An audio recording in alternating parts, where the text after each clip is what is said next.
Thanks for watching. Don't forget to like, comment, share and subscribe to.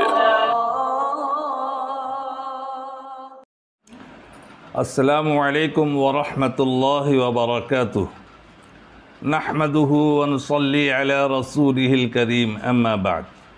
محترم سامعین کرام، آج میں انشاءاللہ الرحمن آپ حضرات کی خدمت میں قرب قیامت فتنوں کے بارے میں جو حضور اقدس صلی اللہ علیہ وسلم نے نشاندہی فرمایا ہے میں ضرور بتاؤں گا.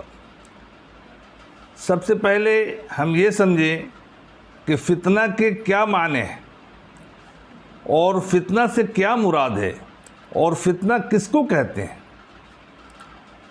فتنہ عربی لفظ ہے، عربی زبان کا لفظ ہے. لغت میں اس کے معنی ہیں سونے یا چاندی کو آگ پر پگھلا کر اس کا کھرا کھوٹا معلوم کرنا. اسی وجہ سے اس لفظ کو جانچنے اور آزمانے کے معنی میں بھی استعمال کیا جانے لگا.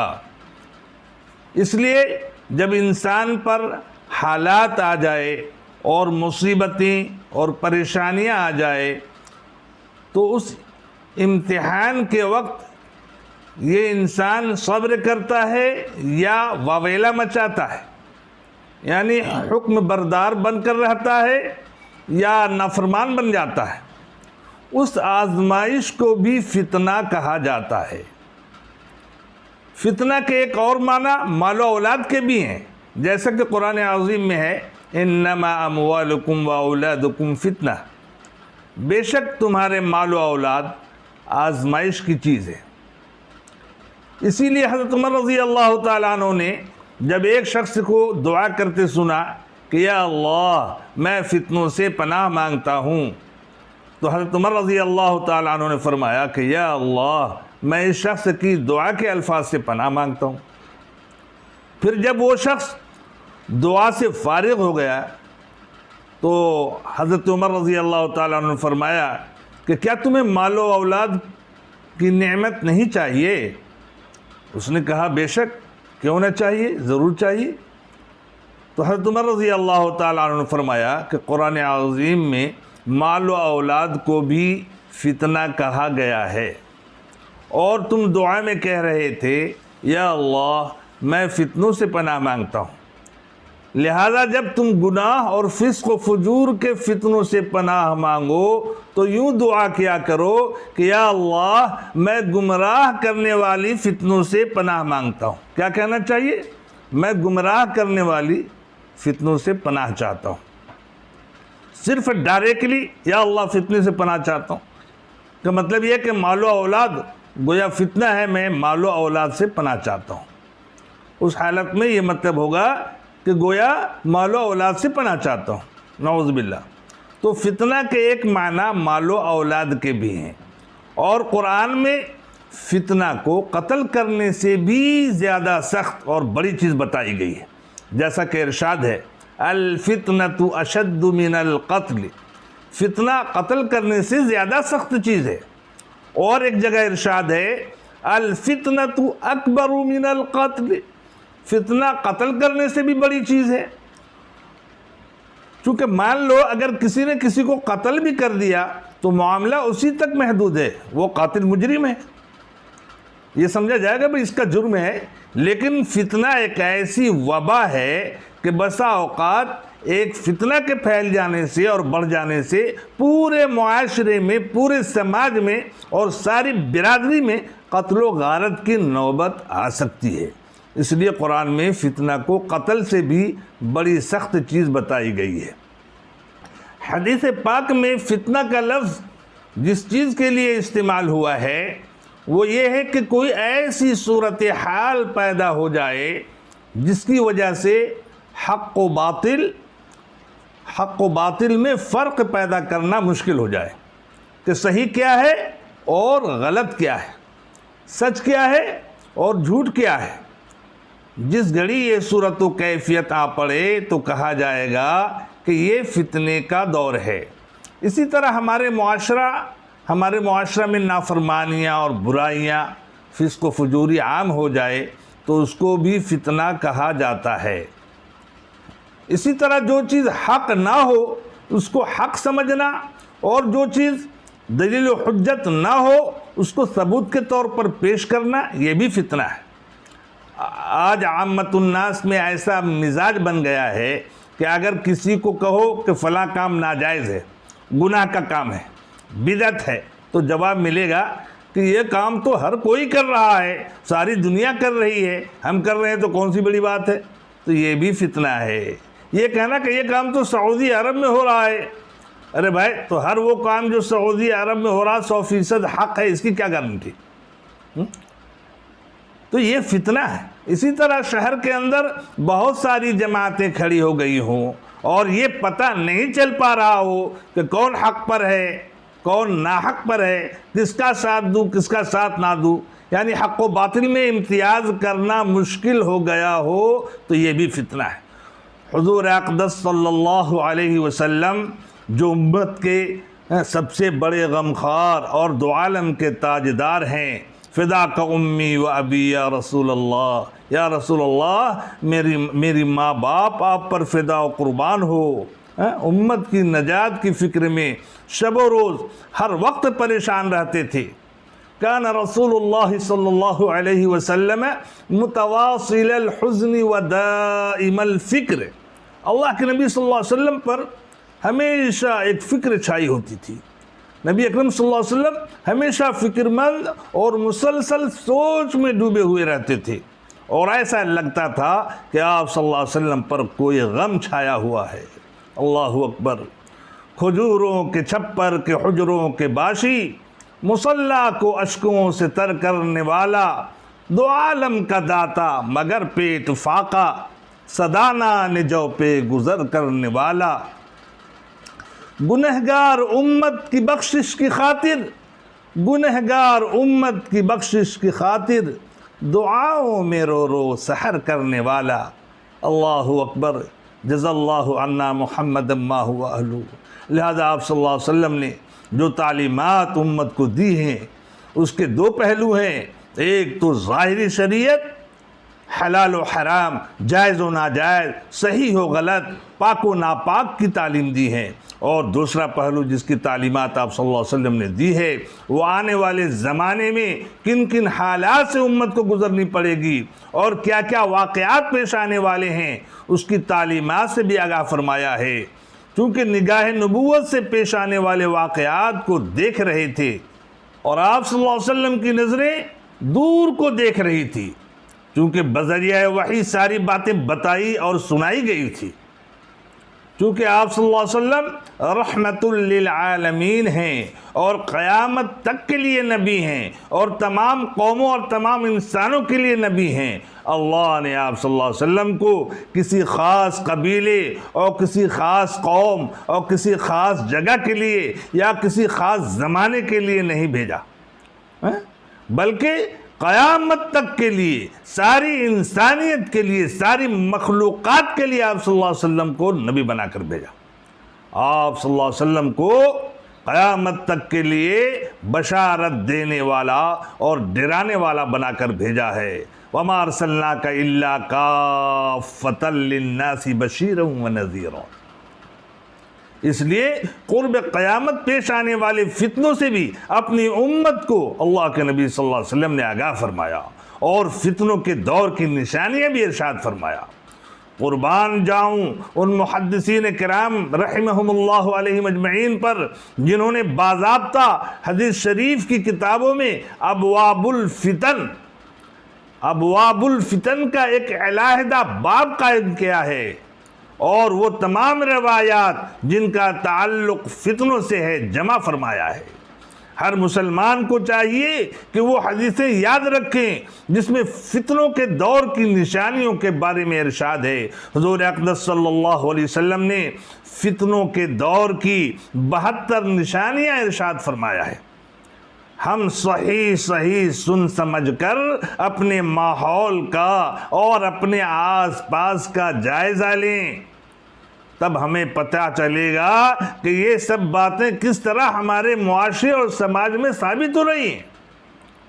حضرت حذیفہ رضی اللہ تعالیٰ عنہ سے روایت ہے کہ حضور اقدس صلی اللہ علیہ وسلم نے ارشاد فرمایا کہ قیامت کے قریب 72 باتیں پیش آئیں گی.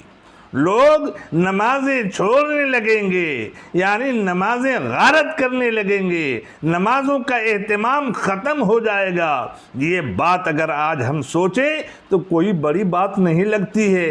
کہا کہ یہ تو عام ہے. ایسا تو ہو ہی رہا، کیونکہ بیشتر مسلمان نماز کی ضرورت ہی نہیں سمجھتے. بس 8 کا 8 360 تک محدود ہے. جمعہ پڑھ لو، جنازہ پڑھ لو کہ تم کو بھی مرنا ہے، تمہارے جنازے میں کون شریک ہوگا، اور عید اور بقر عید، بس کافی ہے. اسلام زندہ باد نعرے تکبیر ہو گیا. العیاذ باللہ. نبی پاک صلی اللہ علیہ وسلم کا یہ ارشاد آج سے پورے 1400 سال ہو گئے. اس وقت فرمایا تھا جس وقت نماز کو کفر و اسلام کے بیچ حد فاصل قرار دیا گیا تھا کہ نماز کفر و ایمان کے درمیان ایک آڑ ہے، ایک پردہ ہے، کہ اس وقت منافق کو بھی کھلم کھلا جماعت چھوڑنے کی ہمت نہیں ہوتی تھی.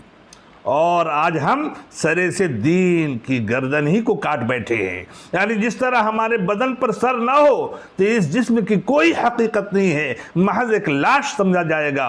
بس اسی طرح ہمارے دین کا حال ہے. فرمایا امانت میں خیانت کرنے لگیں گے، حالانکہ امانت کو ضائع کرنے والا یعنی خیانت کرنے والا منافق ہے. کہا کہ یہ علامات منافق میں سے ہے. علامت المنافق 4 وَإِذَا أُؤْتُمِنَا خَانَ، اور جب امانت رکھو گے تو امانت میں خیانت کرے گا. سود کھانے لگیں گے.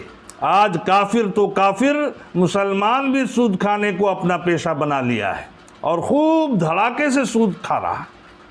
خوب کلم کلا سود کا کاروبار چل رہا ہے، جبکہ نص قطعی سے اس کی حرمت ثابت ہے. یا ایھا الذین آمنوا لا تاکلوا الربا اضعافا مضاعفہ، اے ایمان والو تم سود مت کھاؤ. اے ایمان والو تم سود مت کھاؤ. لیکن سود کو تجارت کا نام دیا جا رہا ہے اور کہا جا رہا ہے کہ یہ بینکوں میں جو سود کا لین دین ہو رہا ہے یہ تجارت کی ہی ایک شکل ہے. اگر اس کو بند کر دیا تو ہماری تجارت ختم ہو جائے گی. بھائیو مسئلہ یاد رکھو، آج جو بینک میں سود دیا جا رہا ہے اس کو چھوڑے نہیں، بلکہ بینک سے اٹھا کر بغیر ثواب کی نیت سے غریب مسکین مجبور کو دے دیں. یہ اور بات ہے کہ اللہ تعالیٰ ہر احسان کا بدلہ احسان دے بھی. کہا کہ جھوٹ کو حلال سمجھنے لگیں گے. آج جھوٹ ہمارے لیے ایک فن اور ہنر بن گیا ہے. اللہ پاک کا قول ہے لعنت اللہ علی الکاذبین، اللہ کی لعنت ہو جھوٹوں پر. حدیث پاک میں ہے کہ بندہ جب جھوٹ بولتا ہے تو اس سے ایسی کراہیت کی بدبو پیدا ہوتی کہ فرشتے بدبو کی وجہ سے میلوں دور بھاگ جاتے ہیں. نبی پاک صلی اللہ علیہ وسلم نے ارشاد فرمایا الصدق ینجی والکذب یہلک، سچ آدمی کو ہمیشہ نجات دلاتا ہے اور جھوٹ ہلاک کرتا ہے. فرمایا ادنا سی بات پر ایک دوسرے کا خون بہانے لگیں گے اور جان لے لیں گے. آج گرد و پیش کا جائزہ لیں، کچھ ایسا ہی پتہ چلے گا. اونچی بلڈنگیں بنائیں گے، دین بیچ کر دنیا جمع کریں گے، قطع رحمی یعنی رشتہ داری ختم کی جائے گی اور بدسلوکی ہوگی. آج ہماری رشتہ داری کے بارے میں ذرا غور کریں کہ بالکل رشتہ داری کے خاتمے اور بدسلوکی کا جو عالم ہے، کیا کہا جائے کہ برسوں سے سلام کلام تک بند ہے. وہ جا رہے ہیں ایسے جیسے جانتے نہیں. انصاف ختم ہو جائے گا. بھلا وہ دور فاروقی کا عالم کیا تھا کہ باپ بیٹے کو حکم دے رہا ہے کہ کوڑے مارے جائیں، اور جب کوڑے کھاتے کھاتے روح پرواز ہو گئی تو فرمایا کہ بقیہ کوڑے ان کی قبر پر لگاؤ.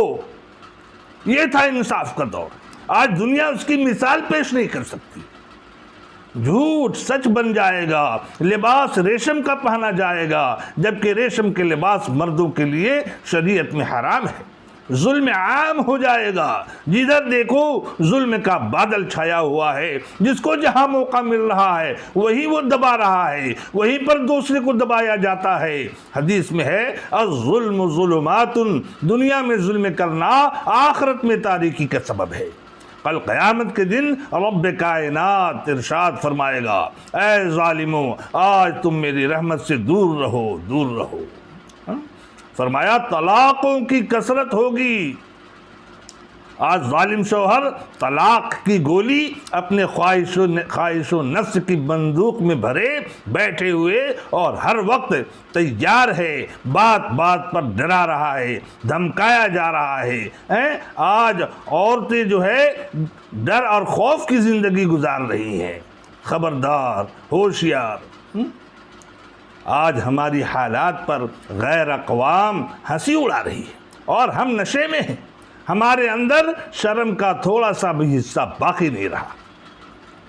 ذرا ہم غور کریں، آخر کون سمجھانے والا آئے گا؟ کیا کوئی دوسرے نبی آئیں گے؟ کوئی نئی شریعت آئے گی؟ میرے محترم دوستو، لہذا آقا دو عالم صلی اللہ علیہ وسلم کا پیغام صرف زبانی نہ پہنچائی جائے بلکہ اپنے نیک عمل کا نمونہ بھی آنے والی نسلوں کے لیے ہم پیش کریں۔ اللہ کے نبی نے فرمایا ناگہانی موت عام ہو جائے گی، یعنی پتہ نہیں چلے گا کہ فلاں کو کیا ہوا۔ کہنے والے کہیں گے کہ ارے میاں ابھی تو ٹھیک ہی ٹھاک تھے اور اب مر گئے۔ خیانت کرنے والے کو امین یعنی امانت دار سمجھا جائے گا اور امانت دار کو خیانت کرنے والا سمجھا جائے گا، یعنی امانت دار جو امانت دار ہوں گے ان پر تہمتیں لگائی جائیں گی کہ یہ خائن ہے، خیانت کرنے والا ہے۔ جھوٹے کو سچا سمجھا جائے گا، سچے کو جھوٹا کہا جائے گا، تہمت درازی عام ہوگی، یعنی لوگ ایک دوسرے پر جھوٹی تہمتیں لگائیں گے۔ بارش ہوگی پر گرمی بھی ہوگی، یعنی بارش کے باوجود بھی گرمی ہوگی۔ کہا کہ وہ وقت فتنے کا جو دور ہے اس میں لوگ اولاد کی خواہش کے بجائے کراہیت کریں گے۔ چنانچہ آج دیکھ لیں کہ ہم نعرہ لگا رہے ہیں کہ ہم دو، ہمارے دو، بچے دو ہی ہچے، اور خاندانی منصوبہ بندی ہو رہی ہے۔ فرمایا کمینوں کی ٹھاٹھ باٹ ہوں گے، یعنی کمینے قسم کے لوگ بڑی عیش و عشرت کے ساتھ زندگی گزاریں گے، شریفوں کا جینا محال ہو جائے گا، ناک میں دم کر دیا جائے گا، یعنی شریف اور نیک لوگ شرافت کی وجہ سے دنیا سے کنارے ہو جائیں گے، دنیا سے کٹ جائیں گے۔ مالدار اور وزیر جھوٹ کے عادی بن جائیں گے، یعنی سربراہ حکومت اور ان کے وزراء جھوٹ کے عادی بن جائیں گے۔ امانت دار خیانت کرنے لگیں گے، سردار ظلم پیشہ ہوں گے، عالم اور قاری بدکار ہوں گے، یعنی عالم بھی ہیں اور قرآن کی تلاوت بھی کر رہے ہیں مگر بدکار ہیں۔ اللہم احفظنا من کل بلاء الدنیا وعذاب الاخرہ۔ لوگ جانوروں کی کھالوں کا لباس پہنیں گے مگر ان کے دل مردار سے زیادہ بدبودار ہوں گے، یعنی لوگ جانوروں کی کھالوں کا اعلیٰ درجے کا لباس پہنیں گے لیکن ان کے دل مردار سے زیادہ بدبودار ہوں گے اور ایلوے سے زیادہ کڑوے ہوں گے۔ ایک ایلوے ہے جو بڑی کڑوا قسم کا پھل ہوتا ہے کہ اس سے بھی زیادہ کڑوے ہوں گے۔ سونا عام ہو جائے گا، چاندی کی مانگ ہوگی، گناہ زیادہ ہو جائیں گے، امن کم ہو جائے گا اور قرآن کریم کے نسخوں کو آراستہ کیا جائے گا اور اس پر نقش و نگار بنایا جائے گا۔ شراب کا بزنس کرنے والا ہے اور مکان پر لکھا دیا ہے ھذا من فضل ربی، یہ میرے رب کا فضل ہے۔ ابے کاہے کو فضل ہوگا؟ شراب بیچ رہا کا ھذا من فضل ربی۔ تو کہا یہ قرآن عظیم کے نسخوں کو خوب آراستہ اور نقش و نگار کیا جائے گا، مسجدوں میں نقش و نگار کیے جائیں گے، اونچے اونچے میناریں ہوں گی لیکن نمازی کا پتہ نہیں، دل ویران ہوں گے، شرابیں پی جائیں گی، شرعی سزاؤں کو معطل کر دیا جائے گا، لونڈی اپنے آقا کو جنے گی، یعنی بیٹی ماں پر حکمرانی کرے گی اور اس کے ساتھ ایسا سلوک کرے گی جیسے آقا اپنی خادمہ کے ساتھ سلوک کرتا ہے۔ اور جو لوگ ننگے پاؤں ننگے بدن یا غیر مہذب ہوں گے وہ بادشاہ بن جائیں گے۔ کمینے اور نیچ ذات کے لوگ جو نسبی اور اخلاقی اعتبار سے کمینے اور نیچے درجے کے سمجھے جاتے ہیں وہ سربراہ بن کر حکومت کریں گے۔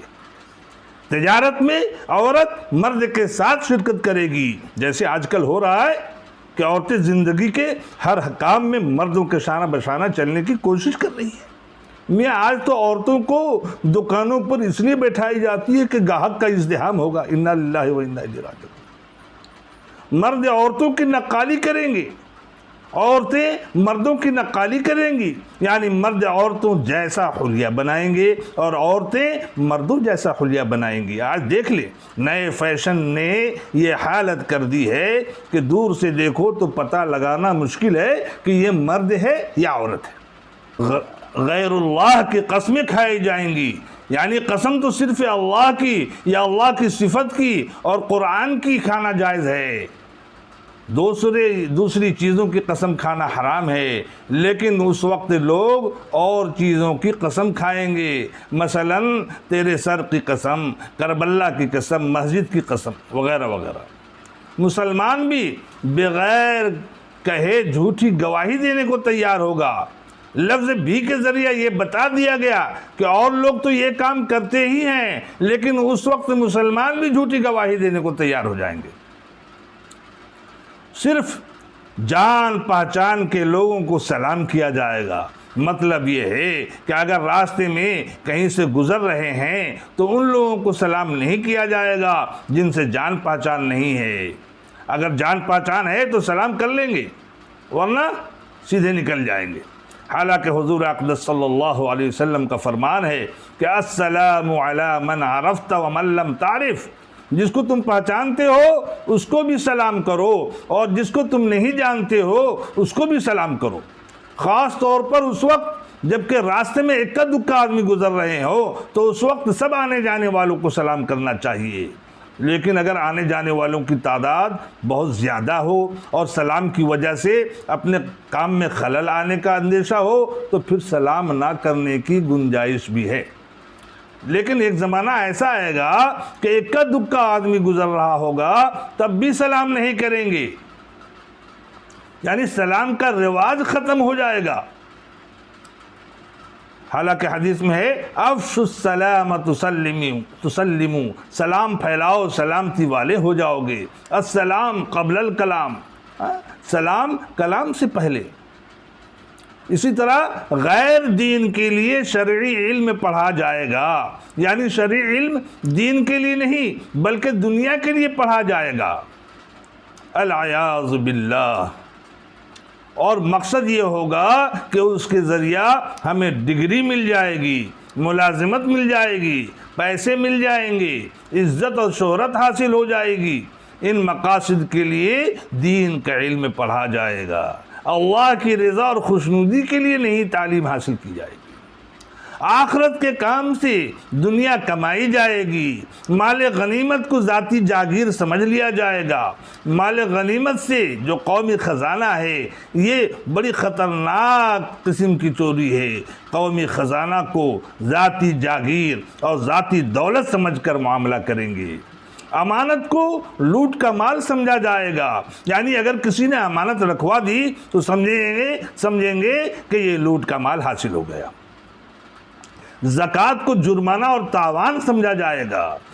سب سے رذیل آدمی قوم کا لیڈر اور قائد بن جائے گا، یعنی قوم میں جو شخص سب سے زیادہ رذیل اور کمینہ اور بد خصلت انسان ہوگا اس کو قوم کے لوگ اپنا قائد، اپنا ہیرو اور اپنا سربراہ بنا لیں گے۔ آدمی اپنے باپ کی نافرمانی کرے گا، آدمی اپنی ماں سے بدسلوکی کرے گا، دوست کو نقصان پہنچانے سے گریز نہیں کرے گا، بیوی کی اطاعت کرے گا، بدکاروں کی آوازیں مسجدوں میں بلند ہوں گے، گانے والی عورتوں کی تعظیم و تکریم کی جائے گی، یعنی جو عورتیں گانے بجانے کا پیشہ کرنے والی ہے ان کی تعظیم و تکریم کی جائے گی اور ان کو بلند مرتبہ دیا جائے گا۔ گانے بجانے کے موسیقی کے آلات کو سنبھال کر رکھا جائے گا۔ سر راہ کھلم کھلا شرابیں پی جائیں گی، ظلم کو فخر سمجھا جائے گا، انصاف بکنے لگے گا، یعنی عدالتوں میں انصاف فروخت ہوگا، لوگ پیسے دے دے کر اس کو خریدیں گے۔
پولیس والوں کی کثرت ہو جائے گی، قرآن کریم کو نغمت سرائی کا ذریعہ بنا لیا جائے گا، یعنی موسیقی کے بدلے میں قرآن کی تلاوت کی جائے گی تاکہ اس کے ذریعہ ترنم کا حظ اور مزہ حاصل ہو، اور قرآن کی دعوت اور اس کو سمجھنے یا اس کے ذریعہ اجر و ثواب حاصل کرنے کے لیے تلاوت نہیں کی جائے گی، بلکہ ایک قسم کی ترنم، لہجہ اور راگ حاصل کرنے کے لیے کہ اس سے انہیں خوشی حاصل ہو رہی ہوگی۔ درندوں کی کھال استعمال کی جائے گی، امت کے آخری لوگ اپنے سے پہلے لوگوں پر لعن طعن کریں گے، یعنی ان کی تنقید کریں گے اور ان پر اعتماد نہیں کریں گے، اور تنقید کرتے ہوئے یہ کہیں گے کہ انہوں نے یہ بات غلط کہی اور یہ غلط طریقہ اختیار کیا۔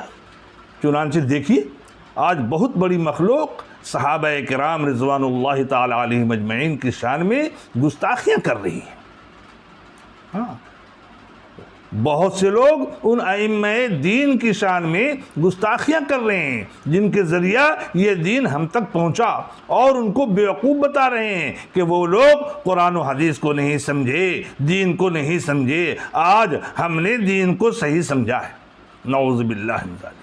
پھر فرمایا کہ جب یہ علامات ظاہر ہو تو اس وقت اس بات کا انتظار کرو کہ یا تو تم پر سرخ آندھی اللہ کی طرف سے آ جائے، یا زلزلے آ جائیں، یا لوگوں کی صورتیں مسخ کر دی جائیں، صورتیں بدل دی جائیں، یا آسمان سے پتھر برسائے جائیں، یا اللہ تعالیٰ کی طرف سے کوئی اور عذاب آ جائے، العیاذ باللہ۔ اب آپ ان علامات میں ذرا غور کر کے دیکھیں کہ یہ سب علامات ایک ایک کر کے کس طرح ہمارے معاشرے پر صادق آ رہی ہیں، اور اس وقت جو عذاب ہم پر مسلط ہے وہ در حقیقت اپنی بدعمالیوں کا ہی نتیجہ ہے۔ ظہر الفساد فی البر والبحر بما کسبت۔ اللہ تعالی ہمیں اور آپ کو صحیح سمجھ کی توفیق عطا فرمائے اور صحیح عمل کی توفیق عطا فرمائے۔